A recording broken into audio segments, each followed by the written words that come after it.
자, 이제 감정평가에 이제 대응을 어떻게 할 거냐, 이제 굉장히 중요한데, 가급적이면 혼자 하면 외롭잖아요. 그래서 대책위 차원에서 좀 집단적으로 대응하는 것이 타당하다. 그 다음에, 제일 중요한 건 감정평가사가 적법한 사유 없이 현지조사를 실시하지 않고 평가를 하면 이는 위법한 거라고 저는 봅니다. 그래서 이 부분에 대해서 여러분들이 잘 대응을 하기를 바라고요. 어쨌든 만일 평가에 응하기로 의사결정했다면 감정평가사 조율을 해서 현지조사에 참여를 해야 됩니다. 그리고 현지조사 시에 감정평가에서 당해 부동산 시세, 또 주변 부동산 거래 사례, 또 경공매 사례, 보상 선례, 임대료, 또 선평가 자료, 현평가를 했을 경우만 해당되죠. 이런 것들을 제시해야 됩니다. 특히 건물에 대해 대수선을 했다. 그럼 그 사실도 좀 알려야 되고, 최근 부동산을 매입한 경우에는 실제 매입 가격을 알리는 것이 좋습니다. 특히 부동산에 특이점이 있으면 그것도 또한 알려야 되고요. 이제 영업보상인 경우에는 조합이나 감정평가사가 요구하는 자료를 충실히 준비하면 되는데, 중요한 건 자료를 낼지 말지를 먼저 결정을 해야 된다는 겁니다. 자료를 낼지 말지. 그래서 실제 제출은 전문 변호사 반드시 상담을 하고 제출 여부를 결정을 해야 됩니다. 그 다음에 이제 현지조사할 때 말을 거기서 많이 하는 것보다는 감정의견서라는 제목으로 간단하게 자신의 의견을 요약해서 서면으로 감정평가사한테 제출하는 게 좋습니다. 감정의견서 쓰는 요령은 제목만 감정의견서라고 쓰고 내용은 자신의 부동산에 대해서 얼마를 받아야 되는데 그 이유는 이렇다. 이렇게 그리 어렵게 생각하지 말고 이야기하듯이 적으시면 됩니다. 이야기하듯이. 그 다음에 감정의견서를 대신 작성해 주겠다라고 접근하는 브로커들이 굉장히 많은데 여기에 맡길 이유는 하나도 없습니다. 그 다음에 감정평가사 기피 신청. 법으로 감정평가사 기피 신청 제도가 있는 것은 아닙니다. 하지만 다음에 해당하면 다시 선정해 줄 것을 요구할 수 있고 당연히 요구를 해야 됩니다. 여기 특히 당초 감정평가를 우리가 감정평가가 몇 번 이루어진다고 얘기했죠. 아까 1차, 2차, 3차, 4차입니다. 근데 1차에 했던 사람이 4차 다시 들어오면 안 되겠죠. 그래서 당초 감정평가를 수행한 감정평가업자가 다시 의뢰받는 이런 경우는 안 되는 겁니다. 또 여기에 명시한 사유가 없다 하더라도 불공정한 감정평가를 실시한 우려가 있으면 현금청산 대상자로서는 적극적으로 기피 신청을 하여야 할 겁니다. 그 다음에 감정평가서 공개. 참 이것도 예전에는 이거 제가 받은 판결입니다. 2006년도에 받은 판결인데 이 이전에는 감정평가서도 공개를 사실은 안 했던 시절이 있었습니다. 근데 지금은 뭐 당연히 공개를 하죠. 이렇게 제도는 조금씩 발전을 하는 겁니다. 그 다음에 이제 토지보상금 산정 방법. 이건 뭐 기본적으로 좀 알아두시면 좋은 게 토지보상금 뿐만이 아니라 여러분들이 일반 부동산 사고 팔 때 그 시세 파악을 할 때도 도움이 됩니다. 먼저 비교 표준지를 선정을 합니다. 우리나라 토지가 뭐 전체 정확한 필지 수는 제가 모르겠지만 한 4천만 필지 정도 있다고 치고 그 중에 비교 표준지라는 게 50만 필지 정도를 국토교통부에서 선정을 해서 감정평가사들이 면밀히 현지 조사를 해서 평가를 해서 매년 1월 1일자로 공개를 합니다. 이건 한 50만 필지 정도밖에 없습니다. 그래서 내 토지가 비교 표준지면 그 가격이 보상금인 것이고 비교 표준지가 아니다 그러면 비교 표준지를 선정을 합니다. 선정하기가 그렇게 어려운 게 아닙니다. 어떻게 선정을 하느냐? 용도 지역이 같은 경우 먼저, 그 다음에 현실 이용 상황이 같은 거, 그 다음에 지목, 그 다음에 지리적 접근성 이렇게 같은 순서로 찾으면 됩니다. 그래서 여기 표준지 공시지가 화면 딱 찾아서 보면 검색 화면에 보면 자기 이제 뭐 이렇게 개포통을 치면 여기 벌써 이용 상황, 현실 이용 상황, 그 다음에 용도 지역이 나오죠. 용도 지역이 같은 경우, 제일 처음, 그 다음에 이용 상황이 같은 경우, 그 다음에 지목이 같은 경우, 그 다음에 지리적 접근성, 뭐 주변 환경, 이런 것들이 같은 것들을 찾아보면 분명히 찾을 수가 있습니다. 이렇게 찾아서, 그래서 이제 비교 표준지가 찾아지면 비교 표준지 가격은 1월 1일자 가격이기 때문에 지금 평가를 만약에 뭐 5월 1일 날 한다. 그러면 5월 1일까지의 지가 변동률을 참작해서 보완을 해줘야 되겠죠. 이걸 시점 수정이라고 합니다. 요거는 객관적인 수치입니다. 우리가 고민할 거 없습니다. 그 다음에 비교 표준지가 우리 예를 들어서 재개발 사업 지역 내가 없다. 그러면 옆에 있다라고 아니면 상당히 떨어져 있다. 그러면 지역 요인을 보정을 합니다. 근데 통상 이 지역 요인은 1이 될 겁니다. 대부분 있습니다. 그리고 그 다음에 이제 개별 요인, 비교 표준지하고 내 토지를 비교를 하는 겁니다. 그래서 가로 조건, 접근 조건, 환경 조건, 획지 조건, 행정적 조건, 기타 조건이 있는데 뭐 요런 부분이 세부적인 건 여러분들이 한번 찾아보시는데 뭐 가로 조건, 도로 조건이 어떠냐, 접근, 거기 접근할 게 도로 두 면에 접해 있느냐, 한 면에 접해 있느냐, 맹지냐 그런 걸 따져야 되겠죠. 또 환경이 어떠냐, 획지가 어떠냐, 행정적 조건이 어떠냐, 기타 조건 이런 것들을 따지고 그 다음에 마지막으로 이제 제일 중요한 기타 요인 산정을 하는데 요게 바로 보상 선례와 여러분들이 많이 하는 매매 사례 이런 걸 참작해서 기타 요인을 산정을 합니다. 그래서 보상금은 자기 면적에다 비교표준지 공시지가 곱하기 시점 수정, 지역 요인, 개별 요인 곱하기 기타 요인 이렇게 해서 보상금액이 산정이 됩니다. 여기서 중요한 건 이제 기타 요인이 얼마큼 산정될지 이게 가장 핵심입니다. 기타 요인이 얼마큼 산정될지 어떤 보상 선례가 채택이 되고 어떤 매매 사례가 채택이 되는지 이 여부가 가장 중요합니다. 그래서 이런 부분들을 여러분들이 잘 찾아서 감정평가사한테 의견을 개진을 하는 겁니다. 이런 부분들을 잘 찾아서 개진을 하는 겁니다. 지금 굳이 제 경험을 좀 말씀드리면 한 뭐 15년 전, 20년 전에는 기타 요인이 상당히 높았습니다. 보통 작게는 뭐 3배, 많게는 5배까지 이렇게 곱해줬는데 지금은 한 0.8, 0.5 이 정도밖에 곱해주지 않습니다. 그래서 그냥 쉽게 제 경험치입니다. 이거 어디까지나 제 경험치라는 거 참고를 하시고 재개발 지역 같은 경우 보통 0.5에서 한 1배 이 정도 내에서 보정이 이루어지는 것 같습니다. 그 다음에 이제 건물보상금은, 토지보상금은 이렇게 산정이 되고, 만약에 내 토지가 비교표준지다. 비교표준지다. 그러면 앞에 이런 건 다 필요가 없죠. 다만 이제 기타 요인, 요런 거나 좀 감안을 해야 되겠죠. 원래 비교표준지면 뭐, 비교할 게 없는 거죠, 사실은. 근데 건물보상금은 그럼 어떻게 산정되느냐? 보통 보상 세계에서 토지 말고 눈에 보이는 사업에 지장이 있는 모든 물건을 지장물이라고 표현합니다. 사업에 지장이 가는 물건이라고 해서 그 지장물은 원래 이전비 보상이 원칙입니다. 그런데 예외적으로만 취득비를 보상을 합니다. 예외적으로 취득비를 보상하는데 건축물은 이전할 수가 없죠. 당연히 건축물 해체해서 뭐 다시 할 수가 없잖아요. 그래서 건축물은 당연히 취득비를 보상을 합니다. 그런데 예를 들어서 뭐 이동식 건축물 이런 경우는 뭐 이전비 주겠죠. 기타 지장물 특히 수목은 취득비 보상인지 이전비 보상인지를 굉장히 신경 써야 됩니다. 수목 같은 경우 보상받을 때 여러분들 그 단독주택 같은 경우에 집에 나무 같은 거 심어놓은 게 있잖아요. 그런 나무도 다 보상 대상입니다. 그게 과연 이전비인지 취득비인지를 유의해야 된다. 그래서 감정평가서에 취득비인지 이전비인지를 명확히 기재해 줄 것을 요구해야 됩니다. 이거 요구 안 하면 기재해 주지 않습니다. 그리고 자기들한테 유리하게 해석을 해버려요. 취득비인지 이전비인지 명확하게 기재해 줄 것을 요구해야 됩니다. 그래서 대책위원회가 필요하고 기본 지식이 있어야 된다는 얘기입니다.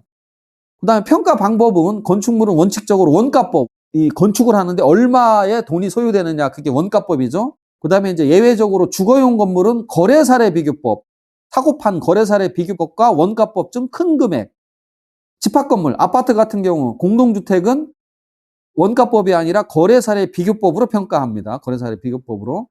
그러니까 집합건물은 뭐 거래사례라는 거니까 여러분들이 다 예측할 수 있죠. 거래된 사례 찾으면 되니까요.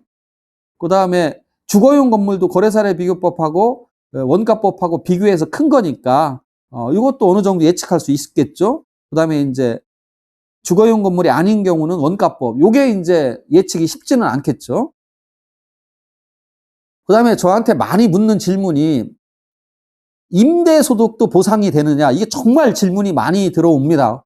근데 판례는 임대소득은 보상 대상이 아니다라고 합니다. 임대소득은 보상 대상이 아니다. 여러분들이 많이 억울해 하시던데 이유는 뭐 여기 이렇게 써 있습니다. 그 다음에 이제 상업용 건물에 부가가치세 납부 의무가 있느냐. 토지 수용을 당하는 경우에는 부가가치세 납부 의무가 없습니다.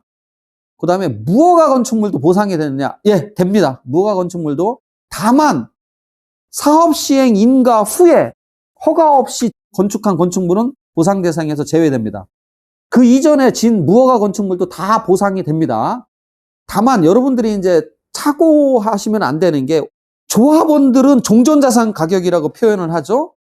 그 다음에 여러분들은 현금 청산자는 토지 보상가라고 표현을 하는데 종전자산 가격에는 조합원들의 종전자산 가격에는 무허가 이런 거 들어가지 않습니다. 조합원들의 종전자산 가격에는 포함되지 않고 하지만 우리 현금 청산 대상자들의 보상가에는 당연히 포함이 됩니다. 그 다음에 수목 담장도 보상 대상입니다. 물론 이것도 마찬가지로 수목 담장 같은 경우는 조합원에 대한 종전자산 평가에서는 제외됩니다. 하지만 보상은 된다. 보상은 된다. 적법 건물만 보상되는 게 아니라 불법 건물, 기타 지작물도 전부 보상 대상입니다. 보상 대상. 그 다음에 이제 정말 이 사업 시행자가 정말로 어려워하는 보상이 이 영업보상입니다. 정말로 힘들어합니다. 영업보상이. 영업보상 대상자 요건은 뭐 이렇게 정비 공고일 전부터 적법한 장소에서 인적물적 시설 갖추고 허가 받고 행해야 되는 영업이어야 된다. 이제 요거 당연히 해당돼야 되겠죠. 문제는 이제 휴업보상금 내용입니다. 휴업보상금은 1, 2, 3, 4, 5 이렇게 구성이 됩니다. 영업이익, 4개월치 영업이익입니다. 영업이익. 자, 영업이익이라고 하니까 매출이 아니죠.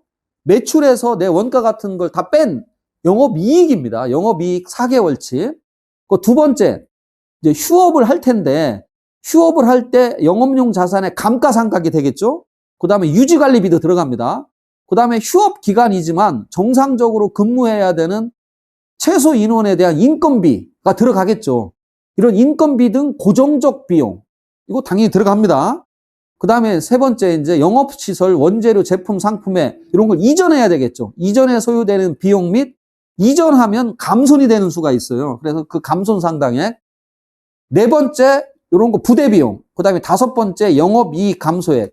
이 영업이익 감소액은 영업이익의 100분의 20, 20%인데 그 금액이 1,000만 원을 초과할 수가 없습니다. 그래서 요건 1,000만 원을 초과하지 못한다. 그리고 요 부대 비용은 여기서 이 네 번째 부대 비용은 통상 큰 금액이 인정되지 않습니다. 큰 금액이. 자, 그런데 여기서 한번 우리가 자, 영업이익이나 인건비 등 고정적 비용이나 이전에 소요되는 비용 및 감손 상당액 이 부분은 현금 청산 대상자, 즉 보상 대상자가 자료를 제출하지 않으면 감정평가사가 평가를 할 수 있나요? 없나요? 이게 쉽지 않죠? 못하겠죠. 아니, 뭐, 나란히, 자, 우리 쉬운 음식점으로만 얘기를 들자고요. 나란히 호프집을 해도, 또 나란히 중국집을 해도, 또 옆에 붙어 있어도 같은 면적이지만 장사 수완에 따라서 완전히 틀립니다. 영업이익도 틀리고, 인건비 고정적도 틀리고, 다 틀립니다. 그래서 제가 계속 말씀드리는 게, 이런 부분들이 자료 제출을 안 했는데도 아까 한국감정평가사 협회가 자료 제출 안 했다라고 그냥 표준적인 소득 또는 국세청이 고시하는 이런 걸로 하면 안 된다는 겁니다. 왜냐? 보상은 완전 보상입니다. 완전 보상. 그래서 영업보상이 그래서 사업 시행자가 힘들어하는 겁니다. 사업 시행자가 굉장히 어려워하고 힘들어하는 겁니다. 그리고 나는 장사가 안 돼서 영업이익이 한 푼도 없다. 그렇다 하더라도 최소한 1,866만 원은 받습니다. 영업이익. 나는 적자 나는 가게를 하고 있다라고 해도 최소 1,860만 원은 영업보상금으로 받습니다. 그 다음에 현금 청산자 사업비 분담 의무가 있느냐? 재개발이나 재건축 모두 현금 청산 대상자에 대해서 사업비 분담 의무는 없습니다.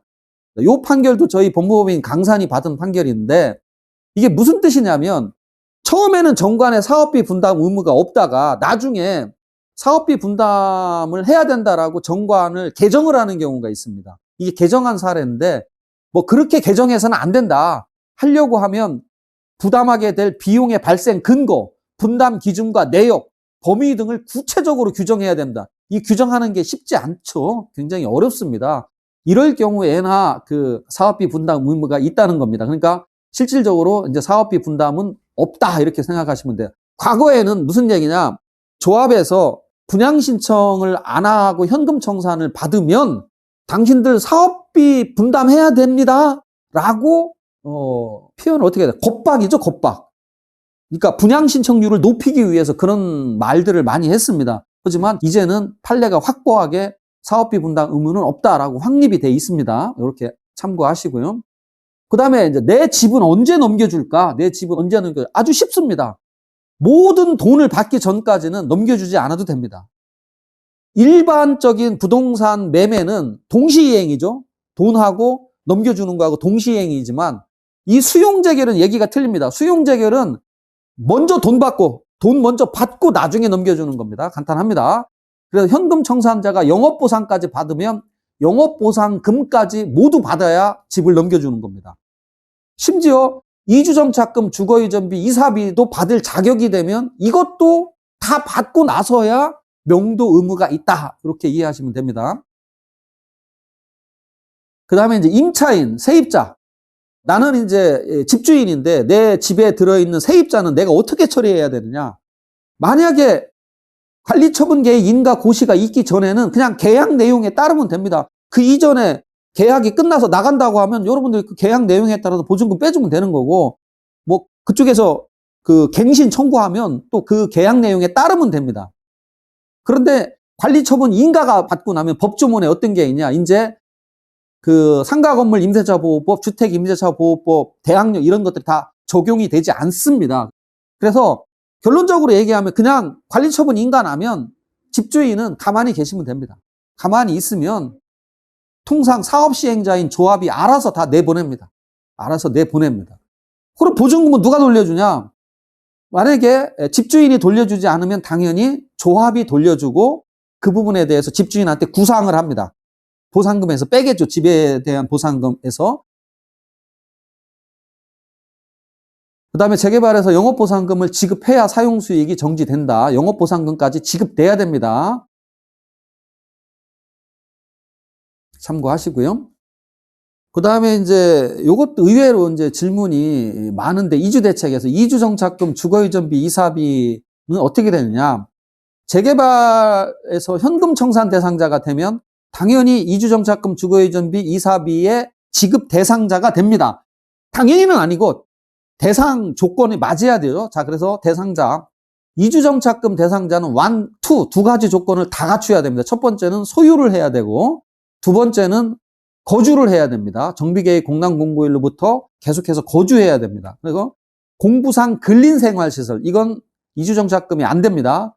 그 다음에 무허가, 미신고 건축물, 무단 용도 변경 이런 경우에는 배제가 됩니다. 다만 무허가 건물이라도 그 건축 시기가 1989년 1월 24일 이전에 지어진 건축물은 대상이 됩니다. 대상이. 아까 요거하고 착오 일으키시면 안 됩니다. 무허가 건물이라도 보상 대상은 됩니다. 다만 이주정착금 대상자는 안 된다는 그 뜻입니다. 상세 내용은 여러분들이 한번 보시고, 뭐 거주 사실도 1차적으로 주민등록표의 등재 내용이 기준이 되지만 여기에 등재가 안 됐더라도 실제로 거주하였는지 여부가 중요합니다.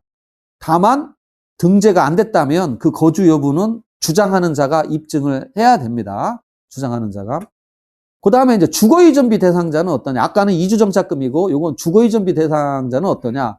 주거이전비는 소유자도 받고 세입자도 받습니다. 이주정착금은 소유자만 받습니다. 세입자는 못 받습니다. 세입자는 못 받습니다. 세입자는 이제 주거이전비하고 뒤에 나오는 이사비에 받을 수 있는데 소유자는 거주 요건이 있습니다. 아까처럼 앞에서 본 거주 요건이 있습니다. 그러면 조합원도 주거이전비를 받느냐? 아니, 조합원은 당연히 못 받죠. 왜냐? 내가 오히려 주는 주체죠. 보상을 하는 주체입니다. 그러니까 당연히 조합원은 사업시행자에 준하는 지위가 갖고 있기 때문에 이런 거 못 받습니다. 대신 조합원은 어떻게 되죠? 그 이주비 대출을 받아서 자기가 이사를 가는 거죠. 무허가 건축물 소유자는 이것도 역시 대상이 아니고요. 거주 요건이 있습니다. 거주 요건. 정비계획 공람 공고일부터 보상하는 때까지 계속해서 소유 거주해야 된다. 그 다음에 세입자는 거주 요건이 없습니다. 세입자는 주거이전비에 대해서는 거주 요건이 없습니다. 정비계획에 관한 공람 공고일 당시 당해 정비구역 안에서 3월 이상 거주한 자를 대상으로 한다. 이렇게 판례가 나와 있습니다. 그래서 거주하지 않아도, 계속해서 거주하지 않아도 된다. 계속해서 거주할 필요는 없다. 그리고 나는 조합원 겸 세입자다. 역시 조합원은 아무것도 안 됩니다. 못 받습니다. 그 다음에 이제 이사비는 기존에는 주거이전비 지급 대상자는 모두 이사비를 지급하여 왔습니다. 그리고 주거이전비와는 달리 기준일도 없습니다. 기준일도 없고 단지 공익사업지구에 편입되는 주거용 건축물의 거주자라고만 규정하고 있습니다. 소유자와 세입자에 대한 차별도 없고요. 그래서 사업시행 인가 고시일 후 이사하면 지급 대상자는 겁니다. 그 이전에 이사하면 당연히 자기가 알아서 갔으니까 안 줍니다. 사업시행 인가 고시일 후에 이사해야 지급 대상입니다.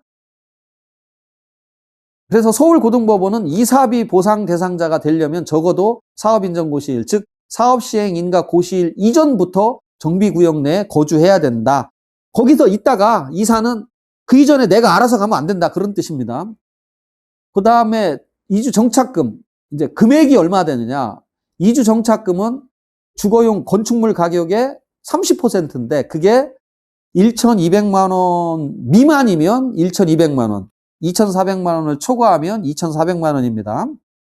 그 다음에 주거이전비도 보면 3인 가구도 930만 원쯤 됩니다. 3인 가구. 이게 소유자입니다. 소유자. 세입자는 여기 곱하기 1을 해야 됩니다. 세입자는.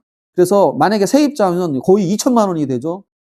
뭐 적은 금액은 아니죠. 이렇게 적은 금액이라고 보기는 어렵죠. 뭐 제가 가끔 우스갯소리를 하는데 세입자들도 이런 데 가서 살다가 이사하면 이렇게 주거이전비도 받습니다. 그리고 경우에 따라서는 임대아파트도 받을 수도 있죠. 경우에 따라서는. 그래서 세도 아무데나 이렇게 세 들지 마시고 세 들 때 이런 것을 생각하고 세를 드는 경우도 있습니다.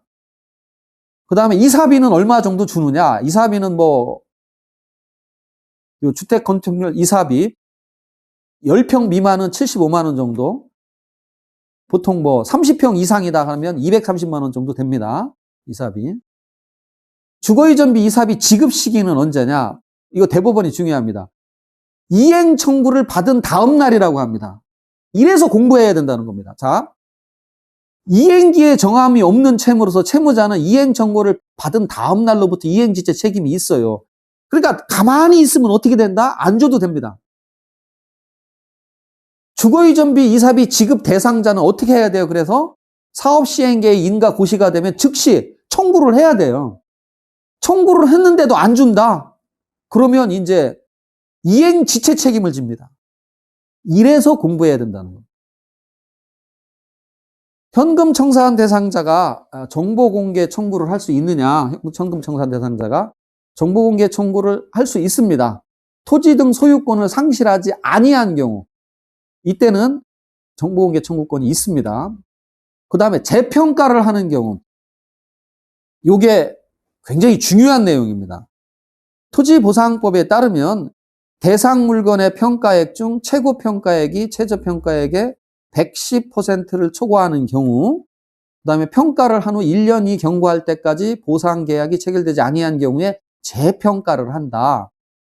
굉장히 중요한 내용이에요. 자, 아까 1차 협의 보상 평가가 중요하다고 말씀드렸고 1차 협의 보상 평가는 몇 명이 평가를 하냐면 시도지사 추천 1분, 그 다음에 사업시행자인 조합 추천 1분, 그 다음에 우리 현금 청산 대상자 또는 일반 신도시 사업에서는 보상 대상자 추천 1명, 이렇게 3명이 평가를 합니다.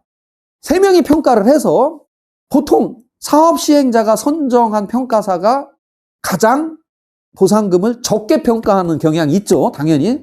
그 다음이 시도지사, 그 다음에 현금 청산자 추천은 제일 많이 평가를 합니다. 통상.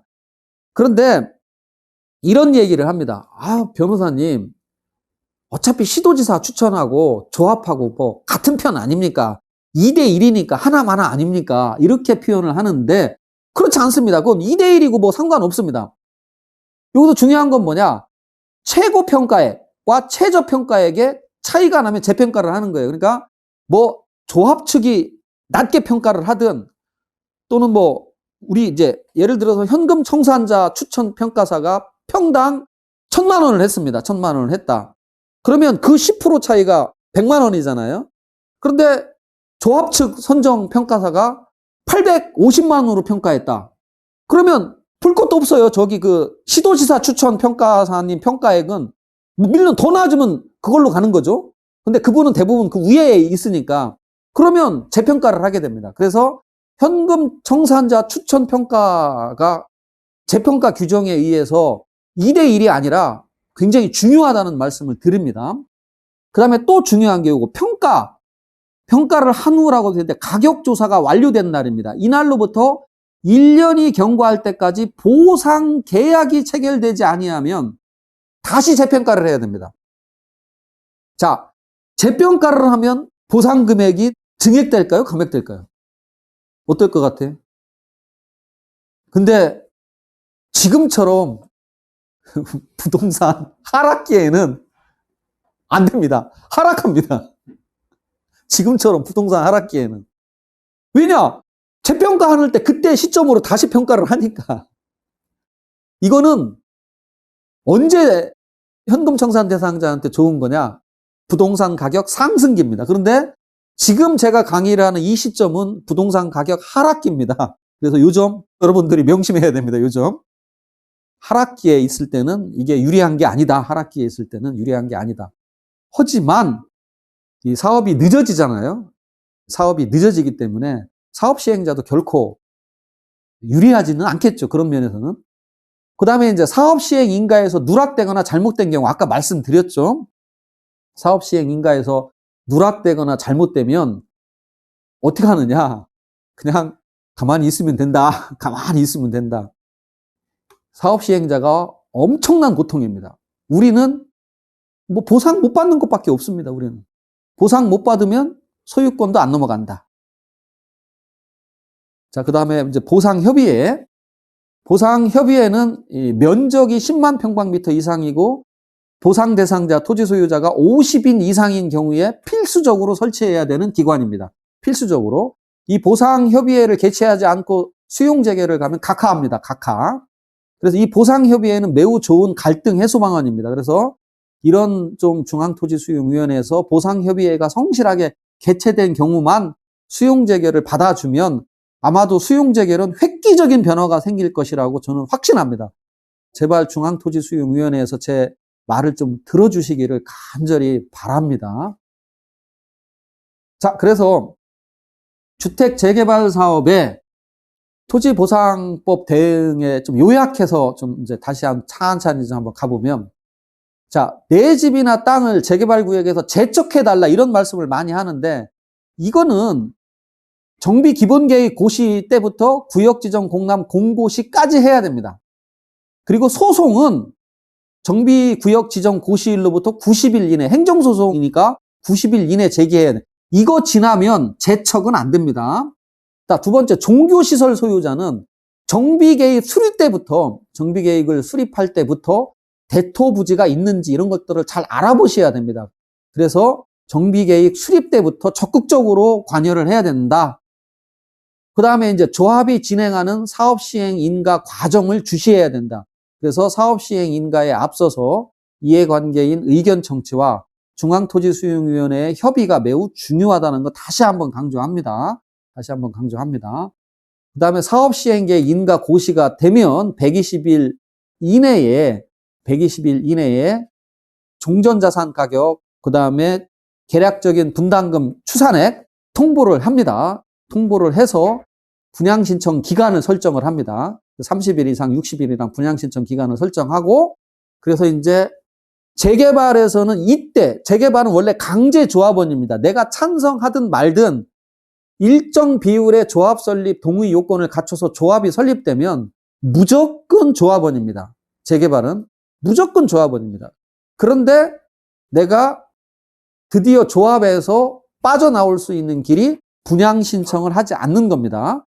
그래서 이제 여러분들이 분양 신청 통지를 받게 되면 이제 토지 등 소유자는 현금 청산을 받을 것인지 분양 신청을 해서 아파트를 받을 것인지를 결정을 해야 됩니다. 그런데 이제 가끔 이 결정을 저보고 해달라고 하시는 분들이 계세요. 이건 제가 못 해드리죠, 이거는 정말 본인이 잘 결정을 해야죠. 이제 그 주변 아파트 시세와 향후의 부동산 방향, 이런 것들을 고려해서 직접 결정을 하시는 것이지, 변호사가, 물론 조언은 해드릴 수는 있겠죠. 예, 조언을 해드릴 수 있겠죠. 여러분들이 결정을 해야 되고, 현금 청산을 나는 받겠다라고 결정하였다면, 아까 제가 다시 한번 강조합니다. 분양 신청을 하지 않는 것이 좋습니다. 분양 신청을 하면 나중에 이제 분양 계약을 통해서 물론 또 현금 청산을 받을 기회가 있지만, 쉽게 말씀드려서 그때는 이미 다 집이 철거돼서 없기 때문에 아무것도 없고 실물도 보지 못한 감정평가사님이 어떻게 그 금액을 올려주겠습니까? 여러분도 상식적으로 그렇죠? 올려주기 어렵습니다. 그래서 나는 이 현금 청산하겠다라고 하면 분양 신청을 하지 마세요라고 말씀을 드리고 싶습니다. 그 다음에 이제 사업 시행자는 분양 신청 기간 종료일 다음 날로부터 이제 협의를 시작해야 됩니다. 분양 신청 기간 종료일 다음 날로부터 협의를 시작해서 관리 처분 계획이 인가 고시가 된 다음 날로부터 90일 이내에 협의를 해야 됩니다. 협의를 하고 협의가 안 되면 그 기간의 만료일 다음 날로부터 60일 이내에 수용 재개를 신청해야 됩니다. 60일 이내에. 이게 이제 재개발에서 특별한 거죠. 일반 공익사업은 조금은 다릅니다. 일반 공익사업은 당연히 아까 말씀드린 것처럼 일반 공익사업도 협의 절차를 거쳐야 됩니다. 협의 절차를 거치고 그 다음에 수용 재개를 신청을 해야 됩니다. 그런데 재개발은 이렇게 날짜가 특정되어 있습니다. 만약에 이 시간을 어겨서 수용 재개를 신청하지 않으면 60일 이내에 수용 재개를 신청을 안 하면 지연 이자를 지급해야 됩니다. 그래서 지연 이자 6개월 이내에 지연 일수에 따라서 6개월 이내인 경우에는 5%, 6개월이 초과 지연되면 10%, 1년이 초과되면 15%의 지연 이자를 받게 됩니다. 그런데 대부분 이 날짜를 지켜서 수용 재개를 신청을 하게 됩니다. 그 다음에 요 밑에 이제 지연이자 지급 현금 청산 기산일 결정을 위한 조합 설립 인가 신청일을 알아야 된다라고 했는데, 요 지연이자 지급을 받는 조건이 그 굉장히 어려운 얘기입니다. 이게 가나다 조건을 다 갖춰야 돼. 2012년 8월 2일 이후로 최초로 조합 설립 인가 되고, 그 다음에 2018년 2월 9일 이후 최초로 관리처분 인가를 신청해야 되고, 그 다음에 조속 재결 신청을 하지 아니한 경우에 요 지연이자가 작동을 하는 거고, 그 이전에는 여러분들이 여기서 설명을 안 했지만 조속 재결을 청구를 해서 그 기간 내에 수용 재결 신청 안 하면 지연이자를 받도록 돼 있습니다. 그래서 요게 안 되면 정관 등으로 정하는 이자를 지급한다, 이렇게 이해하시면 되고, 현금 청산 기산일은 여기 잘 적어 놨습니다. 읽어보시면 될 것 같고요. 현금 청산을 받는다면 가장 중요한 것은 역시 계속 강조합니다. 1차 협의보상금이 제대로 평가되도록 하여야 한다. 1차 협의보상금이 나오면 그 이후 수용재결, 이의재결, 행정소송을 진행해도 10%를 증액시키기가 어렵습니다. 그 다음에 1차 협의보상금이 제대로 평가되도록 하려면 현금 청산자 숫자, 면적 과반수 이상이 반드시 감정평가사를 추천해야 되고, 감정평가사 추천을 위해서 현금 청산 대상자 명단 및 과반수가 얼마인지에 대해 정보 공개를 청구해야 됩니다. 그리고 중요한 거, 추천하는 감정평가사를 신중하게 선택해야 됩니다. 그러면 어떤 분을 추천을 할까? 어떤 방식으로 추천을 할까요? 라고 이렇게 물어봅니다. 저한테 이렇게 물어보는데, 어떤 것이 선이라고 말씀드리지는 않겠습니다. 다만 그냥 제 개인적으로 제가 가장 선호하는 방법은, 일단 이 감정평가사 선정을 할 때 대책위가 구성되면 이렇게 생각을 합니다. 투명하게 운영을 해야 되겠다라고 생각해서 공개 경쟁 입찰을 하자, 이렇게 많이 합니다. 근데 저는 그 방법을 반대합니다. 그렇게 하면 그냥 그 분이 뭐 PT를 잘했든가 뭔가 내가 잘해서 선정이 된 겁니다. 그죠? 여러분들이 생각해 보십시오. 여러분들이 어느 분을 미리 여러 경로를 통해서 알아봅니다. 감정평가사를 알아봐서 여러 경로를 통해서 이분이 가장 훌륭하고 멋지다. 그건 변호사 선임도 마찬가지입니다. 이건 제가 변호사 또 똑같습니다. 저보고 뭐 와서 우리 공개경쟁 입찰하라고 뭐 이렇게 PPT 하라고 하면 저 안 갑니다. 과연 우리가 모셔온 분하고 이렇게 공개경쟁 시켜서 한 분하고 과연 이분이 우리를 위해서 정말 엄청나게 노력을 해주셔야 되는데 과연 누가 노력을 더 할지 여러분들이 생각해 보시면 답이 나올 것 같습니다. 자, 그래서 제 생각입니다. 어디까지나 가급적이면 공개경쟁 안 하는 것이 더 낫지 않겠느냐라는 의견을 말씀드리는 겁니다. 그래서 제 강의를 듣는 현금청산 대상자들은 여기서만큼은 제발 투명한 뭐 선정 이런 거 하지 말라는 겁니다. 그냥 여러분들이 회의를 거쳐서 야 누가 제일 낫더라 여러 경로를 통해서 알아보셔서 최종 선정 내부적으로 선정하신 다음에 모시러 가라는 얘기입니다. 그랬으면 좋겠다라고 말씀드리고 그 다음에 이제 제가 이것도 참 말씀드리기가 어려운 주제이긴 한데 이제 아까 평가사는 공시 가격을 평가하는 쉽게 얘기해서 옛날로 표현하면 대형법인이 있고 그 다음에 중소형 법인이 있고 개인이 있습니다. 그죠? 대형 법인, 중소형 개인이 있습니다. 그러면 우리 현금청산 평가사들은 어느 쪽이 날까요? 라고 저한테 많이 물어봅니다. 그래서 이거는 뭐 제가 뭐라고 답변하기는 상당히 어렵습니다. 하지만 그래도 사실 이게 제일 중요할지 모르기 때문에 그냥 제 사견임을 전제로 말씀을 드린다라고 하면 사업 시행자들은 통상적으로 대형 법인을 선정을 합니다. 사업 시행자들이. 그 다음에 시도지사도 대형 법인을 선정을 보통 합니다. 그러면 13개밖에 없습니다. 대형 법인은 13개밖에 없습니다. 그런데 아까 제가 1차 감정평가에 3군데죠. 그 다음에 2차 감정평가는 2군데서 합니다. 그러면 5군데죠. 3차도 2군데서 합니다. 그럼 7군데죠. 마지막 법원은 1군데서 합니다. 8군데입니다.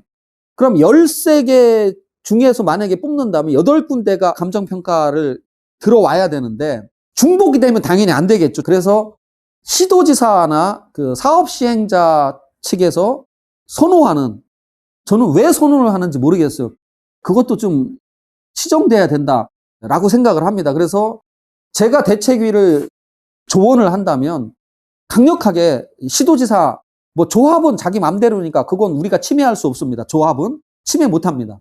하지만 시도지사도 한번 왜 자꾸 대형 법인만 하느냐, 중소형 법인이나 개인도 해달라라고 한 번쯤 요구해보는 게 어떤지. 그리고 어쨌든 제 생각은 실무적인 경향을 보면 현금 청산할 때 또는 일반적인 보상도 마찬가지입니다. 일반적인 보상할 때 감정평가사 추천은 토지 소유자, 보상 대상자가 추천을 할 때는 통상적으로는 소형 법인과 개인을 많이 합니다. 개인을 많이 하는데 참 그 이유를 그냥 이 한마디를 하면 확 피부에 와 닿으실 텐데 이 공개적인 강의에서 참 그 이유를 말하기는 좀 그런데 어쨌든 실무적으로는 많이 중소형하고 개인을 선호한다. 그 정도로 말씀을 드리겠습니다. 그 다음에 이제 당해 사업구역 또는 인근의 실제 거래사내나 호가, 경매 감정가격. 이 경매 감정가격도 중요합니다. 이런 거 잘 찾아야 됩니다. 이런 거, 경매 감정가격 이런 거 감정평가사가 찾겠습니까? 여러분들이 찾아서 제시를 해야 됩니다. 그 다음에 이제 선평가를 받았다는 그 평가서, 뭐 자신의 대수선 자료, 특이사항, 고가의 임대료를 받는다면 임대료, 이런 것들을 다 수집해서 감정평가사한테 제공하고 간단하게 요약해서 자신이 어떤 이유로 얼마만큼 받아야 되는지를 개진하는 것이 좋다. 그 다음에 영업보상 대상자라고 한다면 아까 말씀드렸죠. 3가지, 영업이익, 그 다음에 인건비 등 고정적 비용, 이전비 및 감소상당액. 이 자료 제출 여부를 결정하는 것이 핵심이다.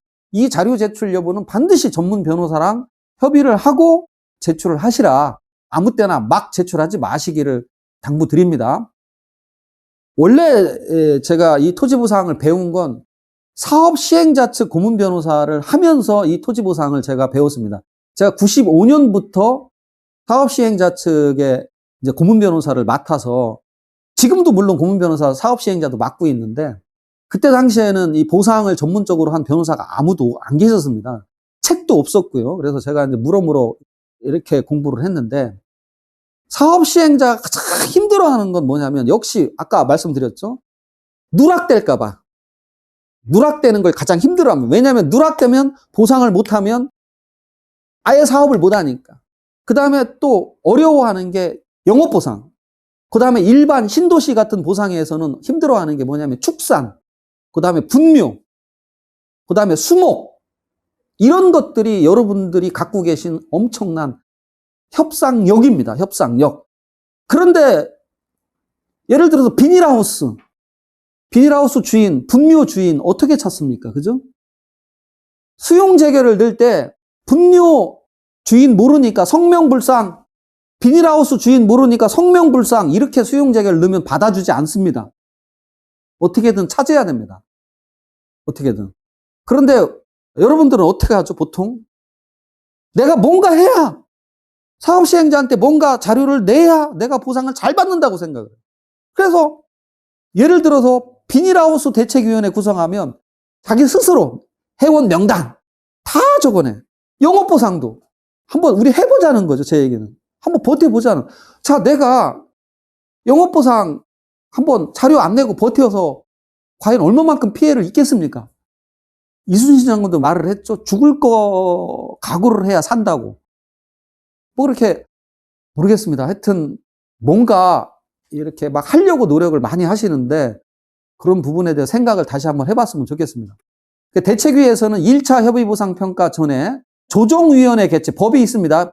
117조에 의한 조정위원회 개최 또는 117조의 2에 의해, 이거 도시정비법입니다. 도시 및 주거환경정비법에 의한 협의체 운영을 요구해 볼 필요성도 있습니다. 협의체 운영을.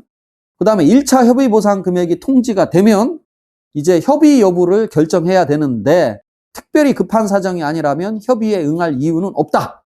그리고 협의에 응하지 않기로 하였으면 가만히 있으면 됩니다. 이의 신청서를 내거나 조합 사무실 가셔서 막 이렇게 삿대질 하시고 핏대 올릴 이유 하나도 없습니다.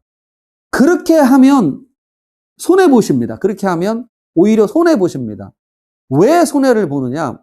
아까 협의 경위서의 서명 날인이라고 제가 잠깐 말씀드렸는데 여러분들이 찾아가서 그렇게 항의하고 하시면 협의 경위서에 서명 날인을 할 의사가 없다는 게 객관적으로 확인됐기 때문에 여러분들 서명 날인을 받지 않아도 됩니다. 그러니까 하나의 절차가 생략이 되는 거예요. 사업 시행자로서는 너무 고마운 거예요. 찾아와서 욕 한 번 먹고 협의 경위서 그 번거로운 거 안 해도 되잖아요. 그죠? 얼마나 좋습니까?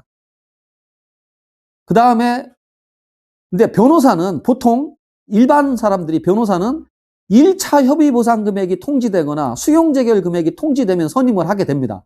이거 제발 좀 이렇게. 자, 지금 제가 앞에 많은 걸 말씀드렸잖아요. 그죠? 우리 할 일이 얼마나 많아요. 그런 거 모르시잖아. 근데 그것도 또 불안해요. 변호사는 왜 필요하냐? 동행하는 거죠. 내 불안감을 다소 변호사한테 위로받는 겁니다. 가만히 있으면 자꾸 집에 가서 잠자다가 생각하는, 야, 내가 뭐 자료를 내야 유리한 거 아니야? 그리고 실제 뭐가 문제냐면 사업 시행자들은 그런 이야기를 합니다. 뭐라고 얘기하냐? 자료를 내야 잘해드릴 수가 있지. 저렇게 협조 않는데 어떻게 저희가 잘해드릴 수 있습니까? 이 말을 들으면 흔들리게 돼 있습니다. 그리고 실제 이런 말도 뭐 재개발에서는 그런 말 안 하는데 제가 뭐 큰 보상 지역 대부분 대책위원회 고문 변호사를 맡았었는데 그런 얘기를 합니다. 야, 그 법무법인 강산 지네가 책임진대요? 책임져준대요? 선생님 자료 안 내고 이렇게 협조 안 해서 선생님 손해볼 수도 있는데 그 손해보는 거 그 법무법인 강산 그 사람들이 책임져 준대요? 이렇게 말을 하면 자다 보면 그게 맞는 것 같아요. 그래서 또 자료 냅니다. 또 협조 또 합니다. 하지만 정말로 진짜 생각을 다시 한번 해보자. 그리고 그렇게 불안할 때는 다시 변호사를 찾으시라. 그래서 가장 제가 말씀드리고 싶고 변호사 선정은 빠를수록 좋다. 내가 재개발, 재건축, 현금 청산을 마음 먹고 있으면 빠를수록, 아니면 내가 조합원이 되든 현금청산이 되든 상담 비용 많이 안 받아요, 변호사든. 미리 상담을 철저하게 받기를 권합니다. 그 다음에 수용재결, 이의재결, 행정소송에서 이제 전문 변호사를 선임해서 진행하는 것이 좋다. 당연히 전문 변호사를 해야 됩니다. 그래서 의뢰인과 협의해서 사실 절차 위반 시 가처분 신청, 어떤 가처분을 할 거냐, 사업시행 인가 취소소송을 넣을 거냐 말 거냐, 관리처분 인가 취소소송을 넣을 거냐 말 거냐, 뭐 증거보전 신청, 또 이주정착주 이사비 항변, 뭐 여러 가지 부분들을 변호사와 협의해서 결정하고 진행을 해야 됩니다. 그래서 여러분들이 변호사는 미리 선정했으면 좋겠다. 자, 여기까지 하고 여기서 마치겠습니다.